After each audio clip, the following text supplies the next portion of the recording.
மனிதநேயத்திற்கு விலை உண்டா? பாத்திமாவின் கதை. மனிதாபிமானத்திற்கு ஏதாவது மதிப்பு உண்டா? இன்றைய உலகில் அந்நியரும் அனாதையுமான ஒரு மனிதனுக்காக யாராவது தங்கள் இரவு உறக்கத்தையும் பகல் அமைதியையும் தியாகம் செய்ய முடியுமா?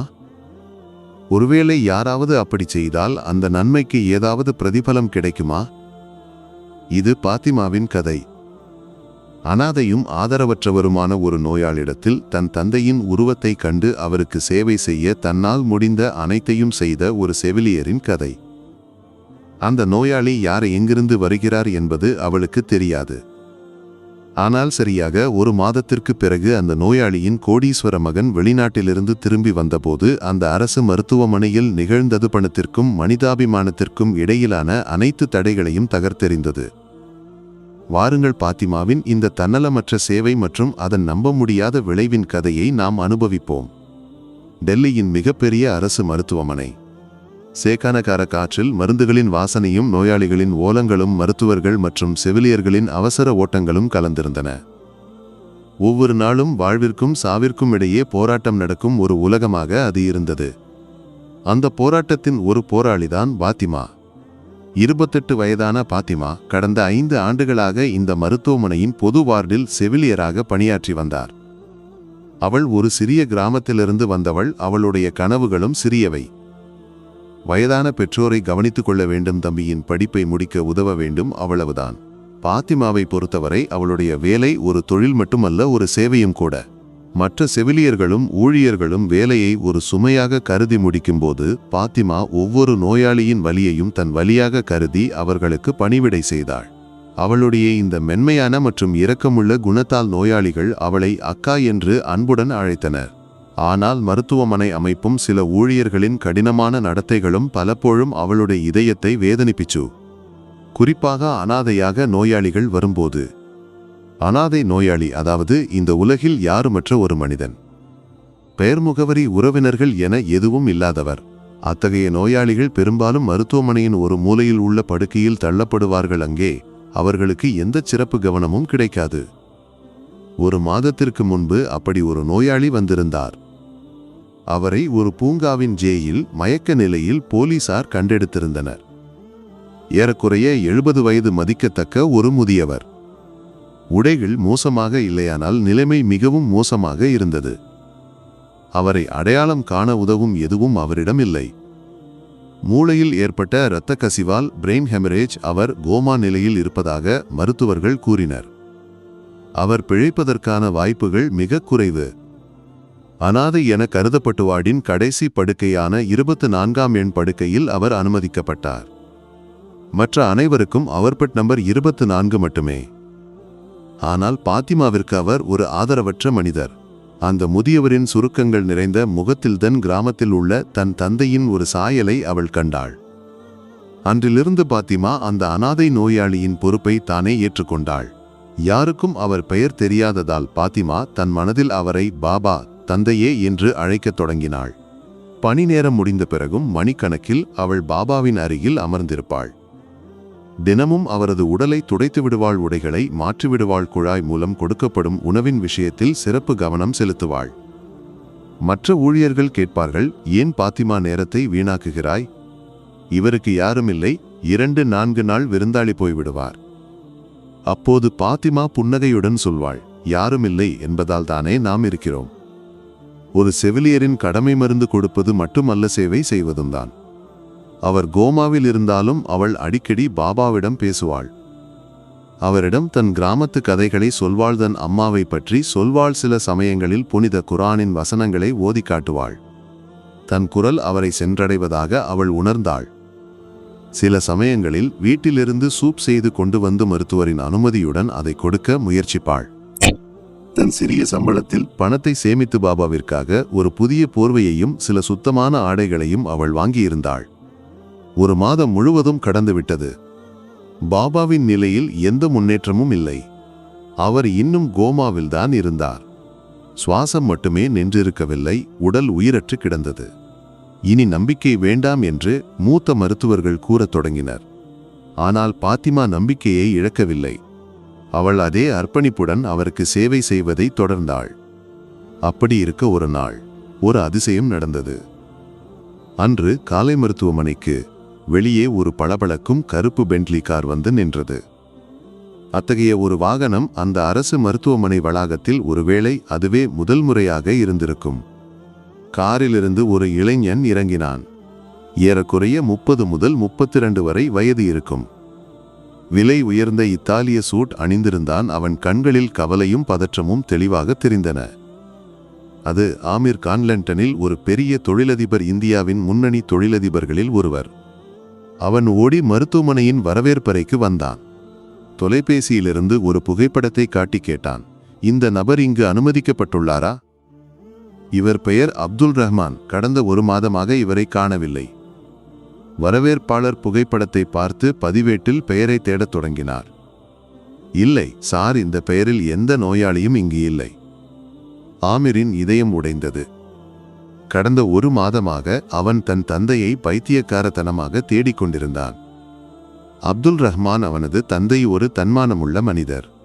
சில ஆண்டுகளுக்கு முன்பு தொழில் காரணமாக தந்தைக்கும் மகனுக்கும் இடையே மனஸ்தாபம் ஏற்பட ஆமிர் லண்டனுக்கு குடிபெயர்ந்தான். ஆனால் அவனுக்கு தந்தை மீது மிகுந்த பாசம் இருந்தது. அவரை காணவில்லை என்ற செய்தி அறிந்ததும் அவன் எல்லாவற்றையும் விட்டுவிட்டு இந்தியாவிற்கு திரும்பியிருந்தான்.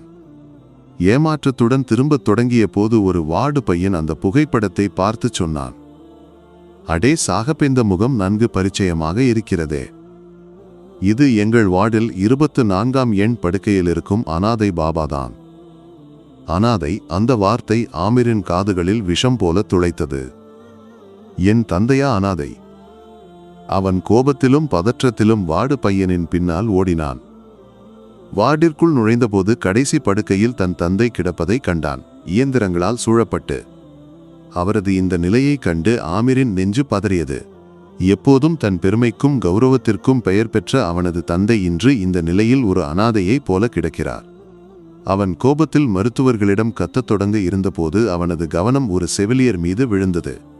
அவள் மிகவும் அன்பாகவும் பாசமாகவும் அவனது தந்தையின் முகத்தை ஈரமான துணியால் துடைத்து கொண்டிருந்தாள். அவள் மெதுவாக அவரிடம் பேசிக்கொண்டும் இருந்தாள். பாபா, என்று உங்களை பார்க்க மிகவும் புத்துணர்ச்சியாக இருக்கிறது. பாருங்கள், உங்களுக்காக இந்த புதிய பூக்களை வைத்திருக்கிறேன். சீக்கிரம் கண் திறங்கள். அது பாத்திமாதான். ஆமீர் வந்ததை அறியாமல் அவள் தன் வேலையில் மூழ்கியிருந்தாள். ஆமீர் சிறிது நேரம் மௌனமாக அவளையே பார்த்து கொண்டிருந்தான். அவன் இதயத்தில் இருந்த கோபம் மெதுவாக கரையத் தொடங்கியது. அப்போது அதே வார்டு பையன் ஆமீரிடம் வந்து மெதுவாகச் சொன்னான், சாஹப், இன்று உங்கள் தந்தை உயிருடன் இருக்கிறார் என்றால் அது இந்த பாத்திமா அக்காவால் மட்டும்தான். எல்லோரும் நம்பிக்கையை இழந்தபோதும் ஒரு மகளைப் போல இவர் தனியாக அவருக்கு பணிவிடை செய்தார். இவர்தான் அவருக்கு பாபா என்று பெயரிட்டவரும் கூட. ஆமிரின் கண்கள் கலங்கின. அவன் மெதுவாக பாத்திமாவின் அருகே சென்றான். யாரோ பின்னால் நிற்பது போல் தோன்றியதும் பாத்திமா திரும்பினாள். அந்நியரான ஒரு பணக்காரரை அவ்வளவு அருகில் கண்டதும் அவள் சற்று தடுமாறினாள். ஆம், சொல்லுங்கள். ஆமிர் கைகூப்பினான். என் பெயர் ஆமிர் கான். நீங்கள் பாபா என்று அழைக்கும் இந்த அனாதை நோயாளி என் தந்தை திரு அப்துல் ரஹ்மான். ஃபாத்திமாவின் கண்கள் ஆச்சரியத்தால் விரிந்தன. என்ன, உங்கள் தந்தையா? அப்படியானால் இவ்வளவு நாட்களாக நீங்கள் எங்கே இருந்தீர்கள்? அவளது குரலில் புகாரும் கோபமும் கலந்திருந்தன. ஆமீர் தலைகுனிந்தான். நான் லண்டனில் இருந்தேன். அவர் இங்கு இருப்பது இன்றுதான் எனக்கு தெரிய வந்தது. எனக்கு தெரியும், என் தரப்பில் பெரிய தவறு நடந்துவிட்டது. ஆனால் உங்கள் இந்த கடனை நான் எப்படி தீர்ப்பேன்? நீங்கள் என் தந்தைக்காக செய்ததற்கு. பாத்திமா அவனை இடைமறித்தாள். என்ன கடன் சாஹப்? இது என் கடமை. நான் பெரியதாக ஒன்றும் செய்துவிடவில்லை. இந்த சாதாரண செவிலியரின் முன்னால் தனது கோடிக்கணக்கான சாம்ராஜ்யமும் தனது அனைத்து செல்வங்களும் ஒன்றுமில்லாமல் போனது போல ஆமிருக்கு தோன்றியது. அவன் உடனடியாக தொலைபேசியை எடுத்து நாட்டின் மிகப்பெரிய தனியார் மருத்துவமனைக்கு அழைத்து ஒரு ஏர் ஆம்புலன்ஸை ஏற்பாடு செய்யச் சொன்னான். பிறகு அவன் பாத்திமாவை நோக்கி திரும்பினான். ஃபாத்திமாஜி, நான் என் தந்தையை இங்கிருந்து அழைத்து செல்கிறேன். போவதற்கு முன்பு நான் உங்களுக்காக ஏதாவது செய்ய விரும்புகிறேன். அவன் தன் காசோலை புத்தகத்தை வெளியே எடுத்து ஒரு பெரிய தொகைக்கான காசோலையை எழுதி பாத்திமாவிடம் நீட்டினான். இது என் சார்பில் ஒரு சிறிய பரிசு. ஃபாத்திமா கைகளை பின்னுக்கு இழுத்தாள். மன்னிக்கவும் சாகப், இதை என்னால் ஏற்றுக்கொள்ள முடியாது. நான் செய்த சேவை பணத்திற்காக அல்ல. ஆமீர் வற்புறுத்தினான். ஆனால் என் மன அமைதிக்காக நான் இதை செய்ய வேண்டும். ஃபாத்திமா உறுதியாகச் சொன்னாள், நீங்கள் உண்மையிலேயே ஏதாவது செய்ய விரும்பினால் பாபா விரைவில் குணமடைய பிரார்த்தனை செய்யுங்கள். எனக்கு அதைவிட பெரிய பரிசு எதுவும் இல்லை. மருத்துவமனை நிர்வாகமும் மற்ற ஊழியர்களும் இந்த காட்சியைக் கண்டு திகைத்து நின்றனர். தாங்கள் ஒரு சுமையாக கருதிய அனாதை நோயாளி நாட்டின் இவ்வளவு பெரிய தொழிலதிபராக இருப்பார் என்று யாரும் நினைக்கவில்லை. அவர்கள் பைத்தியம் என்று நினைத்த செவிலியர் இன்று அந்த கோடீஸ்வரன் முன்னால் ஒரு தேவதையைப் போல நிற்கிறார்.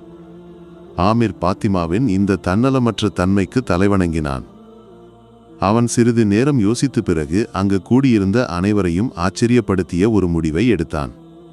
அவன் மருத்துவமனை டீனை அருகே அழைத்தான்.